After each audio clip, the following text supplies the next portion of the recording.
Kalau teman ekspor, kita masuk ke kategori yang terakhir, yaitu kategori promosi. Kan sebelumnya gue udah cerita, kalau misalnya kita ikut pameran itu penting gak sih? Dan jawaban gue adalah penting gak penting. Karena sekarang kita tahu gara-gara COVID ini, orang ini dari seluruh dunia udah gak bisa datang, mereka udah gak bisa lihat sana sini, gak bisa ketemu, gak bisa ngobrol. Dan kemarin aja di bawah Kementerian Perdagangan itu Trade Expo Indonesia itu mengadakan acara pameran juga virtual. Nah menurut gue kalau udah virtual tuh apa ya, rasanya juga udah beda. Nggak kayak nggak kayak mereka datang. Kalau mereka datang kan ada emotionnya gitu loh, emosinya bermain. Jadi mereka bisa langsung deal di situ, mereka bisa langsung transaksi di situ, mereka bisa tektokan di sana dan lain sebagainya.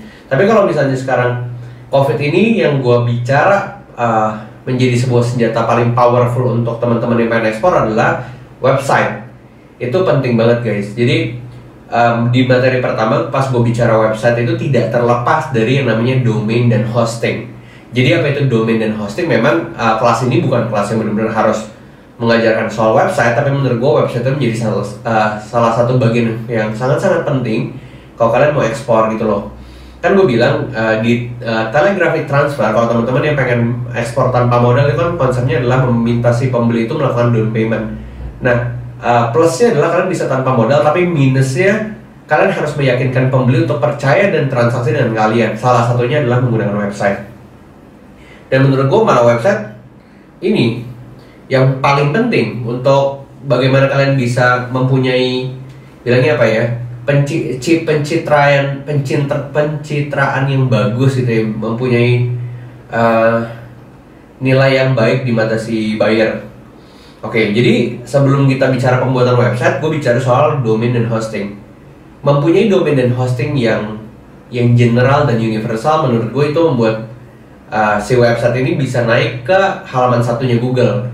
Jadi kalau misalnya si buyer nyari misalnya kayak coconut product from Indonesia, pasti keluarnya Universal Coco ya, karena namanya general. Kalau misalnya keluarnya Julio Coconut Indonesia terlalu panjang juga kurang menarik. Makanya di sini gue bilang ini ada nama domain. Nanti kalian bisa coba cari-cari nama domain, karena menurut gue cari nama domain itu lebih susah daripada cari nama anak. Kalau anak tuh namanya Richard, boleh Richard lagi ya nggak masalah. Tapi kalau domain ya nggak bisa, cuma harus satu-satunya di dunia bahkan. Nah, kalau mau menentukan nama domain, gue boleh sarankan tidak boleh jangan lebih dari 9 atau 10 kata, karena nanti panjang banget. Kayak contoh Tokopedia gitu ya. Tokopedia kan berapa? TOKOPEDIA 9, atau Traveloka TRAVELOKA 9. Apalagi Gojek cuma 5, Grab 4. Jadi makin pendek menurut gue makin bagus gitu loh. Ya kalau bisa ya in general lah 6 atau 9 kayak gitu.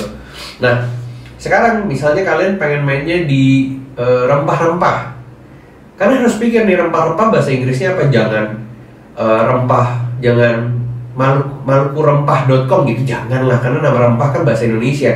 Di keyword pasti nggak ketemu, karena si pembeli kan nyarinya spices kayak gitu. Jadi misalnya gue contoh ya, kita sambil praktek, karena gue juga tidak menyiapkan ini sebelumnya, dalam arti benar-benar random supaya kalian tuh relate banget kalau gue ngomong kayak gini. Misalnya spices ya, gue mikirnya misalnya Indo Spices.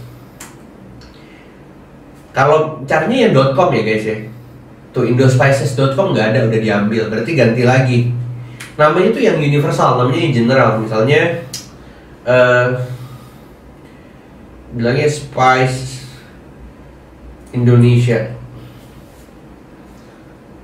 habis lagi. Makanya menurut gue cari nama itu susah. Misalnya kayak Indo Spice Market, nah keren kan, Indonesia Spice Market ada. Nah, berarti ini bisa langsung didaftar, dibeli. Nah, makanya menentukan nama domain itu penting banget. Yang general deh, yang Indonesia, yang sesuai dengan nama komoditas kalian kayak gitu-gitu. Jadi menurut gue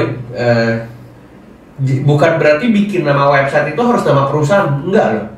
Itu salah paradigma kalau kalian berpikir nama yang www.com itu nama perusahaan. Siapa bilang?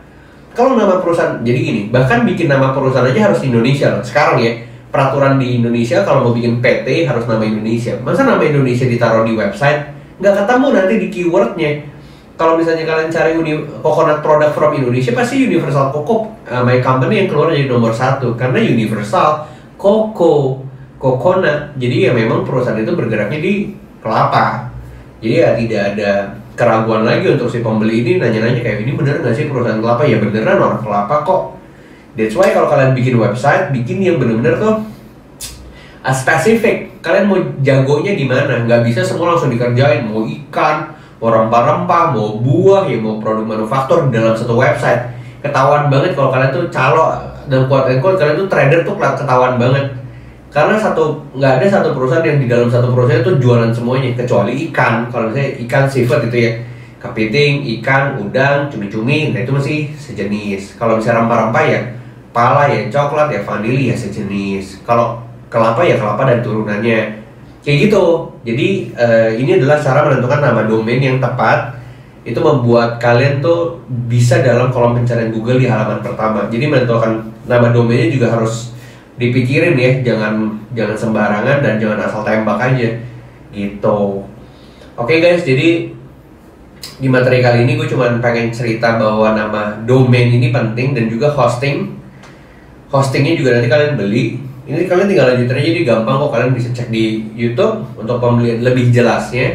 Atau nanti gue bikin webinar mungkin ya khusus pembuatan website.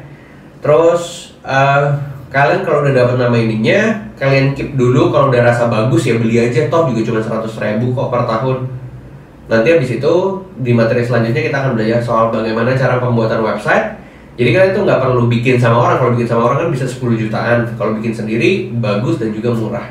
Kurang lebih kayak gitu. So stay tune and tetap semangat, karena kalau kalian praktekin bener-bener materinya, gue berani jamin kalian bisa jadi eksportir dalam waktu yang cepat. So see you, bye bye.